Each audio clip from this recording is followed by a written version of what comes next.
Chef സീക്രട്ടിലേക്ക് വീണ്ടും സ്വാഗതം. ഇന്ന് ഷെഫ് സീക്രട്ടിൽ പോർക്കിൽ തയ്യാറാക്കിയ ഒരു സ്പെഷ്യൽ വിഭവമാണ് പരിചയപ്പെടുത്താൻ പോകുന്നത്, പോർക്ക് പിരളൻ. ഇതിനായി നമ്മളിവിടെ 500 ഗ്രാം പോർക്കാണ് എടുത്തിട്ടുള്ളത്. നമുക്കിനി ഇതിനാവശ്യമായ മറ്റ് ഇൻഗ്രീഡിയൻസുകൾ പരിചയപ്പെടാം. ചെറിയ ഉള്ളി 1/2 കപ്പ്, വെളുത്തുള്ളി ചതച്ചത് 1 സ്പൂൺ, ഇഞ്ചി ചതച്ചത് 1 സ്പൂൺ, മല്ലിപ്പൊടി 3 സ്പൂൺ, മുളക് പൊടി 2 സ്പൂൺ, മഞ്ഞൾപ്പൊടി 1 സ്പൂൺ, പോർക്ക് മസാല 2.5 സ്പൂൺ, കുരുമുളക് പൊടി 1 സ്പൂൺ, കടുക് ആവശ്യത്തിന്, വെളിച്ചെണ്ണ 12 സ്പൂൺ, കറിവേപ്പില ആവശ്യത്തിന്, വറ്റൽമുളക് ആവശ്യത്തിന്, വെള്ളം ആവശ്യത്തിന്.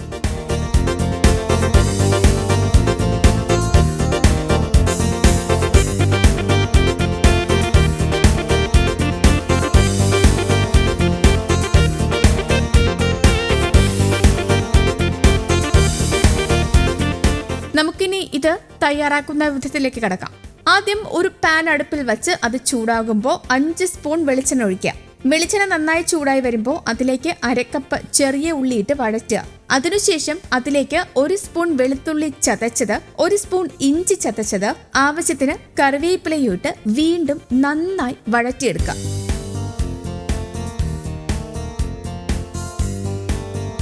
ഇനി ഇതിലേക്ക് 3 സ്പൂൺ വെളിച്ചെണ്ണ ഒഴിച്ച് ഒന്നുകൂടൊന്ന് ഇളക്കുക.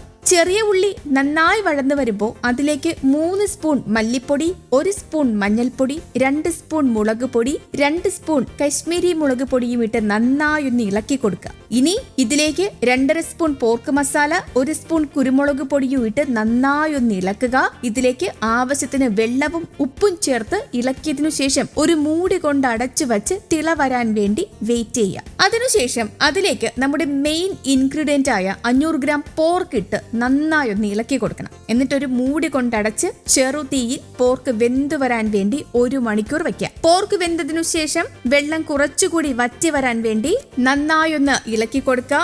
അതിനുശേഷം ഒരു പാത്രം അടുപ്പിൽ വെച്ച് അത് ചൂടാക്കുമ്പോൾ അതിലേക്ക് 3 സ്പൂൺ വെളിച്ചെണ്ണ ഒഴിച്ച് ആവശ്യത്തിന് കടുക്, വറ്റൽമുളക്, കറിവേപ്പിലയിട്ട് താളി തയ്യാറാക്കുക.